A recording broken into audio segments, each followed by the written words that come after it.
Bienvenidos y bienvenidas a este nuevo episodio de Migrantes de la Danza. Yo soy Laura y sin más preámbulos paso a presentaros a nuestro invitado de hoy, Rubén Darío Bañol. Me hace especial ilusión tener aquí a Rubén por varios motivos, pero en lo que al podcast se refiere, me encanta que Rubén sea el primer invitado de origen latinoamericano, el primero de varios en esta temporada. He hecho un pequeño spoiler ahí. Rubén es concretamente de Cali, Colombia, donde comenzó sus estudios en el Instituto Colombiano de Ballet Clásico, Incol Ballet. Aunque Rubén terminó sus estudios en España, fue donde nos encontramos por primera vez, por cierto. Luego hablaremos sobre todas las veces que nos hemos ido encontrando por el mundo de la danza, Rubén y yo. Pero como digo, finalizó sus estudios de danza en el Real Conservatorio Profesional de Danza Mariemma de Madrid. Posteriormente pasa por la joven compañía Europa Dance en Francia, por la CND2, de nuevo en Madrid, bajo la dirección de Nacho Duato y Toni Fabre. Más tarde pasa a formar parte del Ballet de la Generalitat Valenciana, donde coincidimos durante 2 temporadas, y desde 2014 forma parte del Ballet de Basel en Suiza, donde volvimos a coincidir, por cierto, siendo él bailarín y yo profesora invitada. Nos hemos ido encontrando en varias etapas de nuestras carreras, como estudiantes, bailarines profesionales, y ahora nos encontramos de nuevo en un podcast en el que no solo vamos a hablar de su recorrido en el mundo de la danza, sino de cómo, desde hace ya muchos años, ha ido desarrollando también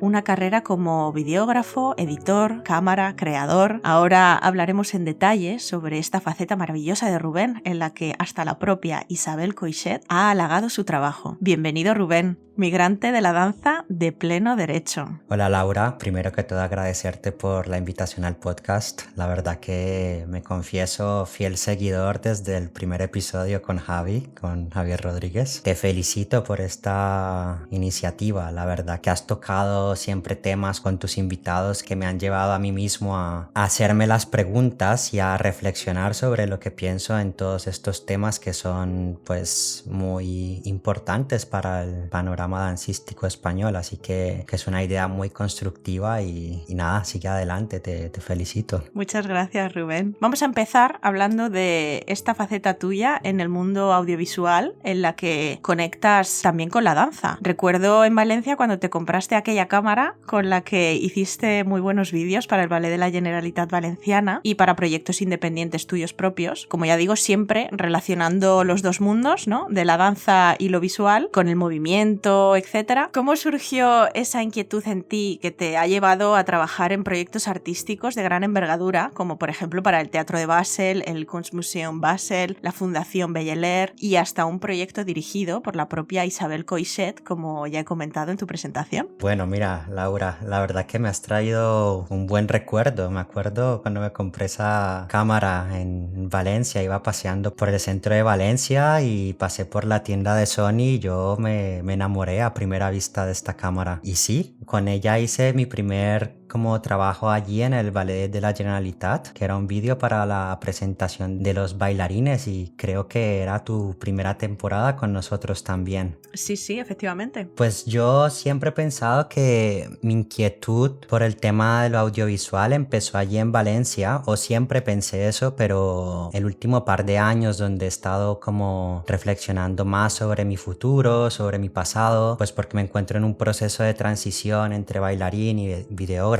sí he estado pensando más y la verdad creo que va mucho más lejos que eso. Yo creo que ya de niño yo siempre fui muy aficionado al cine. Recuerdo cuando vi Titanic la primera vez que salí del cine y estaba maravillado, y en cuanto salió en VHS la alquilamos por un día y me la repetí 4 veces seguidas, o sea, todo el día, porque solo la podía tener 24 horas y sí, o sea, era muy apasionado ya de pequeño. Cuando más adelante, cuando tuve mi primer trabajo con mis primeros sueldos, lo primero que hice fue hacerme mi colección de DVDs, de Blu-rays. Al final sí, llegué a coleccionar muchísimos. Y si miro más lejos, yo creo que el culpable es Michael Jackson, en realidad.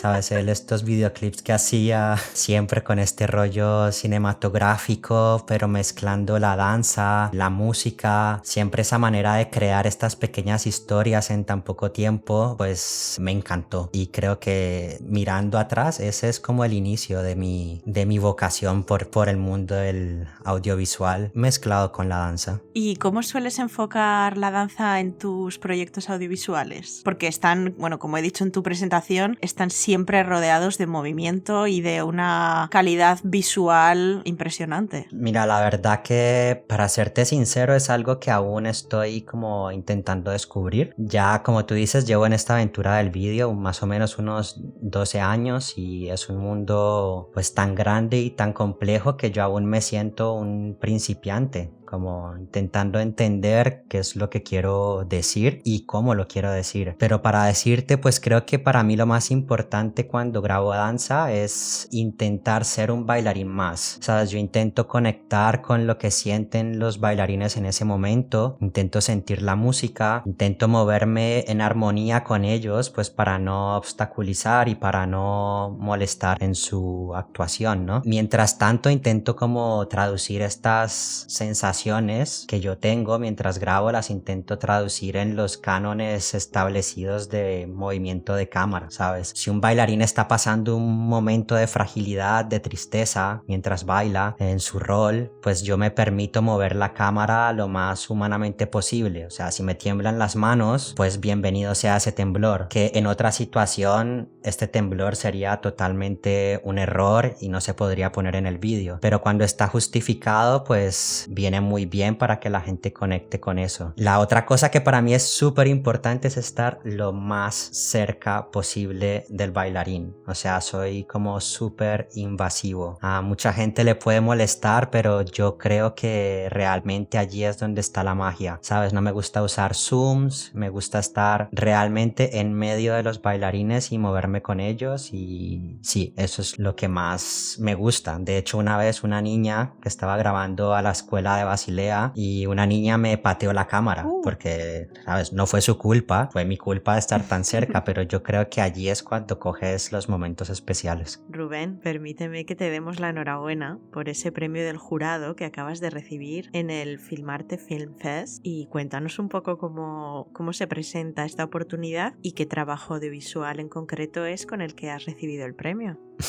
Gracias. Sí, bueno, pues eso es que a veces presento alguno de mis trabajos en festivales, más que nada porque es una manera de obtener opiniones constructivas de gente que sabe sobre el tema. Sabes, las opiniones de mis amigos y mi familia pues son las que me animan en el día a día, pero pues ellos te ven con ojos de amor y pues la imparcialidad es un poco más complicada. Entonces, en uno de estos festivales, el Filmarte Film Fest, que lo hacen en Berlín y en Madrid, un vídeo que hice sobre un diseñador de luces ha ganado el premio del jurado, lo cual me hace muy feliz porque me confirma que hay interés en ese tipo de historias. Tú misma sabes cuánto pasa detrás de las cortinas y cuánta gente trabaja para que los bailarines podamos estar a punto sobre el linóleo, pero al final los aplausos solo nos los llevamos nosotros. Así que también está bien dar crédito a estas personas invisibles que hacen que nuestro arte sea más bonito. Y bueno, para todos nuestros oyentes que estamos aquí explicando tus trabajos audiovisuales, ¿dónde podemos verlos, Rubén? ¿Tienes algún canal específico donde compartas tus trabajos? Pues mira, como suelo trabajar para diversas personas, más que crear yo un canal propio de YouTube o algo así, en realidad lo tengo un poco abandonado, pues yo suelo compartir las cosas en mi website, los trabajos pues que me siento que son más representativos de lo que estoy haciendo en el momento, ¿no? El website es stackingbaviad.com. Sí, o sea, solamente allí, no tengo un canal de YouTube. Bueno, yo dejaré linkeado la website en nuestra conversación para que la gente pueda dirigirse allí y disfrutar de tus trabajos audiovisuales. Pero, ¿crees que el medio audiovisual ayuda a dar visibilidad a la danza? Esa es una pregunta Muy interesante. Yo creo que el medio audiovisual y la danza realmente están condenados a entenderse el uno al otro. Creo que sí que es necesario aprovecharse de los puntos fuertes de cada uno para llegar a grupos de audiencias distintos. Hoy vivimos en un mundo de smartphones, de redes sociales y plataformas de streaming, como ya hablaste en uno de tus pasados podcasts. Por eso mismo me parece evidente que la videodanza debería crear su propio lugar en el nicho audiovisual. Lo que pasa que a mi parecer, para lograr eso, parece crucial crear narrativas claras en los guiones y quizá alejarnos un poquito de lo abstracto. Sabes, no es que lo abstracto me parezca mal, solo que creo que en el mundo de la videodanza actual se tira mucho más a ir a lo abstracto, a lo experimental, y la audiencia que disfruta de esto es una audiencia mucho más reducida. Obviamente pienso que lo más importante de la videodanza pues es poner el cuerpo y el movimiento como el elemento más importante del trabajo, pero eso no es incompatible con crear narrativas claras, pues que nos acercarían a audiencias que son extraños al mundo del teatro y así que conecten con la danza. Un buen ejemplo de esto es, no sé si lo has visto, un cortometraje español que se llama Timecode de Juanjo Jiménez, que estuvo de hecho nominado a los Oscars. Os recomiendo a ti y a los que están escuchando de verlo. Me parece un buen ejemplo de cómo la danza en el vídeo puede acercar nuestro medio a mucha más gente. Y yo, por ejemplo, no conocía a la intérprete y enseguida me puse a buscar quién es su compañía, y me encantaría ir a ver al teatro a verla en vivo, ¿sabes? Entonces yo sí que creo que el medio audiovisual puede ayudar a dar más visibilidad a la danza.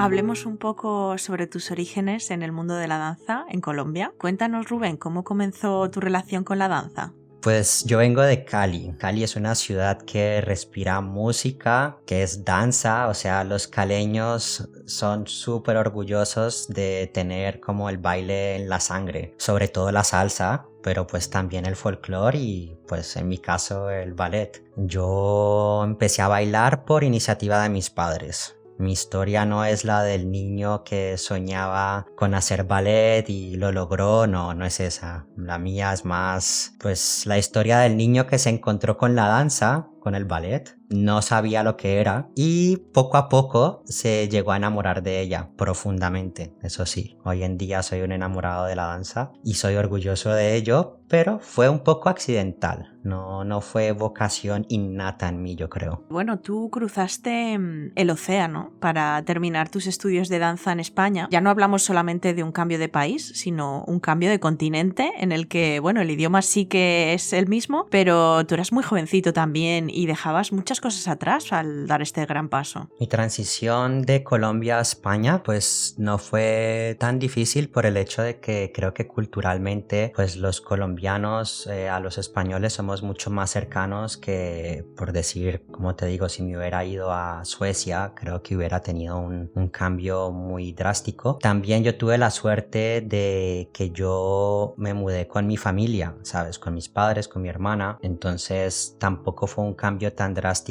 como muchos bailarines que tienen que irse solos a los 13 años de casa y lidiar con absolutamente todo en la soledad. Yo tenía el apoyo de mi familia, entonces en eso creo que fue, sí, fácil en ese aspecto. Luego, con respecto a cambio, por ejemplo, de escuela, pues para mí fue un poco difícil el hecho de que en Colombia le damos mucha importancia como a lo virtuoso, ¿no? A las piruetas, los chicos estamos obsesionados con girar, con saltar, y cuando llegué al Conservatorio de Madrid pues había que darle atención a muchas otras cosas, al port de bras, a la manera de cómo haces un tendu, un fondue, todo. En el concert tenía una manera muy específica de cómo querían que hiciéramos las cosas, como la calidad, ¿no? De las cosas. Entonces para mí fue un poco difícil como este cambio de mentalidad, ¿no? De más calidad que cantidad, ¿no? Pero mis profesores del concert me ayudaron mucho y creo que al final, pues como te digo, yo me siento súper agradecido con mis profesores y mis directores en Colombia y en España. Para mí fue difícil, pero fue constructivo este mix de las dos escuelas. Me siento muy afortunado de mis maestros y mis directoras en ambos mundos que crecí. Otra gran diferencia de las dos escuelas donde estuve fue que en Colombia éramos 2 chicos solamente. En España, en Madrid, a mí me tocó una clase de más o menos 10 chicos, de los cuales por este podcast han pasado 2, Aleix Mañé y Olaf, que los conoces y sabes qué maravilla de bailarines son, ¿sabes? Entonces era una clase muy competitiva, no solo ellos dos, todos los que estaban allí eran bailarines excepcionales y para mí era muy inspirador, pero también había una competitividad que había que estar a top en el concert. Entonces, sí, yo creo que fue un muy buen cambio, que me siento agradecido de todo tal cual como fue. De Madrid a Europa Dance en Francia. Ahí el idioma ya no era el mismo, aunque sí que estabas acompañado de algunos de tus compañeros del conservatorio, ¿no? De esta clase maravillosa de la que estás hablando. ¿Cómo fue esta experiencia?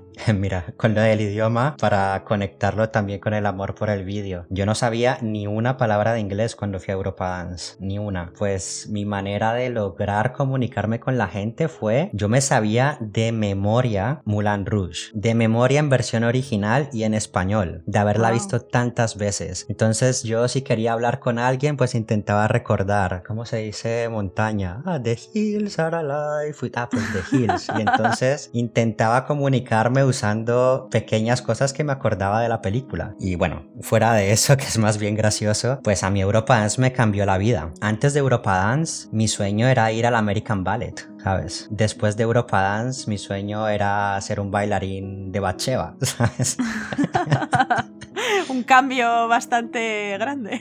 Sí, la verdad que me tocó la oportunidad de hacer un dueto de Ohad que a mí me afectó mucho. Mi manera de pensar sobre la danza y mi manera de sentir la danza se vio tan afectada que fue como, wow, es que claro, yo nunca había hecho nada contemporáneo en mi vida. Nunca. Entonces ahí fue un cambio de chip brutal, ¿sabes? Esto es lo que yo quiero hacer. Yo quiero poder bailar estas cosas. Y mira, pues al final fue por el camino que me fui. Sí, porque después de Europa Dance entras en la Compañía Nacional de Danza 2 bajo la dirección de Nacho Duato y Toni Fabre. ¿Estos años fueron también años de descubrimiento, como nos estás contando? Sí, mucho. La Compañía Nacional fue una maravilla, pero fue duro, fue difícil para mí. Yo era un chico a la época un poco asustadizo, no era muy valiente. Con eso quiero decir que a mí me faltaba un poco de carácter y la Compañía Nacional era el primer encuentro realmente como profesional, porque era una junior, pero el trato y la manera era de una compañía totalmente profesional. Y yo creo que en el mundo profesional se necesita mucho de tener una personalidad fuerte y un carácter fuerte. Entonces sí, me encontré con algunas dificultades a ciertos momentos, pero ahí estaba Toni Fabre, a quien le debo todo. O sea, yo aún bailo y en los saludos miro arriba a las luces y le pienso mucho. Él significó mucho en mi carrera y le soy muy agradecido. Y bueno, qué decirte, también tuve la suerte de bailar 2 años las piezas de Nacho, que bueno, que no necesito decir mucho sobre ello, es un lujo. Y después pasas al Ballet de la Generalitat Valenciana, que ya no es Madrid, pero es Valencia, nuestra querida terreta, donde, bueno, bailábamos coreografías también de Ramón Oller, de Thierry Malandon, otra vez Nacho Duato, Ohad Naharin, que vuelves a repetir, entre muchos otros,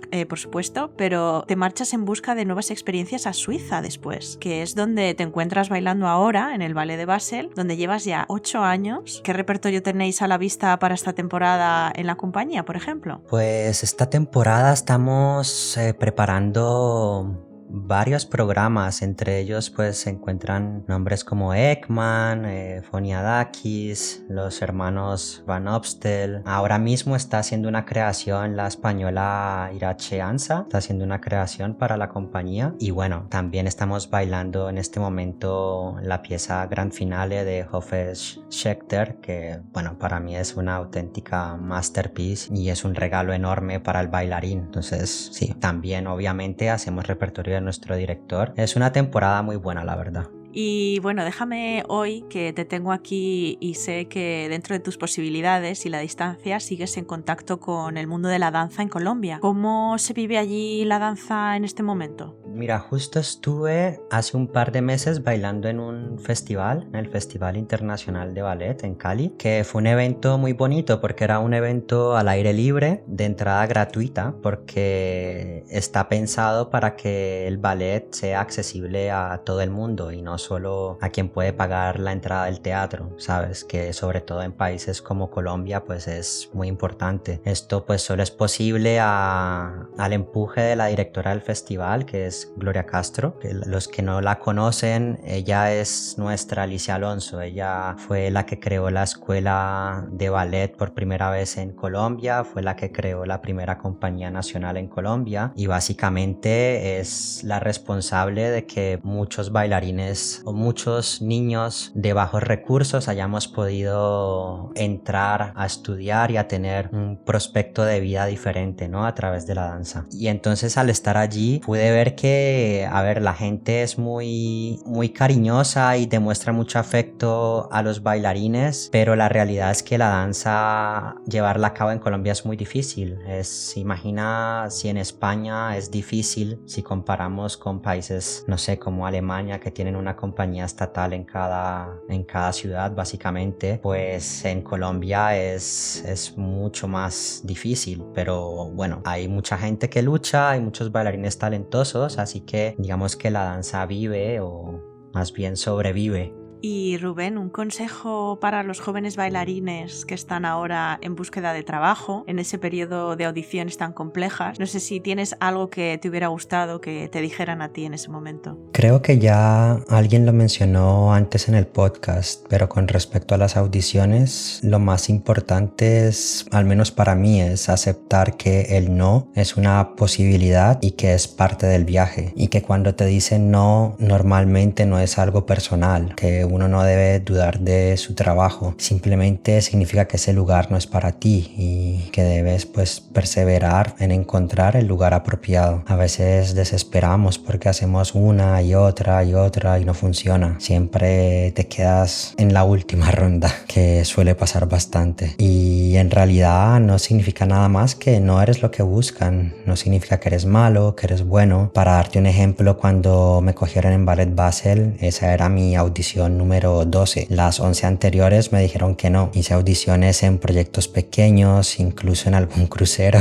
que fue toda una experiencia. Y me dijeron que no, y imagina la desesperación. Y al final, en la última semana de junio, fui a Basel, que quizá era la compañía más difícil de entrar de las compañías que probé, y me cogieron. ¿Qué sentido tiene eso? Pues simplemente que Basel era el lugar apropiado para mí y los otros 11 no. Y también otra parte importante del no es que uno cree que cuando te cogen en una compañía ya se acabaron las audiciones y ya está todo hecho, y pues eso es un poco lejos de la realidad. Pues en muchas compañías la manera en que escogen el elenco de cada producción que se hace es a través de audiciones. Entonces yo, una vez ya en la compañía, muchas veces o alguna vez me quedé fuera de una coreografía que me encantaba, de un coreógrafo que admiraba, y no me cogieron. Tuve que aceptar el no, tuve que sufrirlo y luego animarme y seguir adelante, y así muchas veces a lo largo de la carrera. Entonces sí creo que el no es parte del viaje y tenemos que aprender a aceptarlo. Aunque la verdad creo que si me lo hubieran dicho hubiera sufrido de todas formas, ¿sabes? Funcionamos un poco así los seres humanos. Es inevitable. Sí, sí. Y bueno, Rubén, ¿nuevos proyectos en los que podamos ver tu trabajo audiovisual o bailando, planes fuera de la compañía? No, bailar fuera de la compañía no está en mis planes de futuro. En el momento que deje la compañía será el final de mi carrera como bailarín. Y bueno, con respecto a nuevos proyectos, la verdad que ahora mismo me encuentro muy centrado en hacer una transición del mundo de la danza al audiovisual lo más coherente posible y sobre todo descubrir otra faceta de mí como artista. Tengo plena confianza en que todo lo que aprendemos en el mundo de la danza, sabes, valores como la disciplina, determinación, tenacidad, la paciencia, son recursos que me ayudarán mucho para conseguir mis sueños. La transición después de la danza puede ser difícil y nos suele dar miedo porque nuestra identidad desafortunadamente está muy ligada a la profesión y no es porque solo sepamos bailar y ya está. La mayoría de bailarines que conozco son gente curiosa, gente trabajadora que al final desarrolla muchos otros talentos, sino que a nosotros nos toca básicamente restablecer nuestra identidad y a veces empezar de cero a una edad donde no vas a encontrar las mismas ayudas que en la juventud. En un vídeo que hice sobre ese tema hablé sobre un dicho que dice algo así como haces cualquier cosa es como haces todo, y luego de decir esto pregunto, ¿cómo os habéis apañado para ser bailarines? ¿Sois solo bailarines o en realidad somos luchadores natos? Wow, Rubén, creo que dejamos el episodio de hoy con una reflexión muy profunda y con una pregunta que lanzas muy poderosa. Aprovecho para recordar que en la cajita de descripción dejo enlazada a tu página web y este vídeo sobre la transición del bailarín del que nos acabas de dar unas pinceladas y desde luego que nadie debería perderse, además de otros enlaces de interés. Muchas gracias, Rubén, ha sido un placer pasar este ratito contigo. De nuevo, enhorabuena por el reciente galardón y mucha suerte con todo lo que está por venir. Muchas gracias, Laura. Una vez más, gracias y sigue adelante con esta labor tan bonita que estás haciendo. Nos vemos por el mundo, Rubén. Hasta aquí este cuarto episodio de Migrantes de la Danza. Como sabéis, se acercan las Navidades, así que tendremos contenido extra. Además de los episodios de los domingos, os espero el próximo miércoles 21 de diciembre con Polina Smirnova, donde retomaremos la sección de Tu cuerpo es tu instrumento y hablaremos sobre el calentamiento. Y recordad que la danza no tiene fronteras, así que nos vemos en los escenarios del mundo.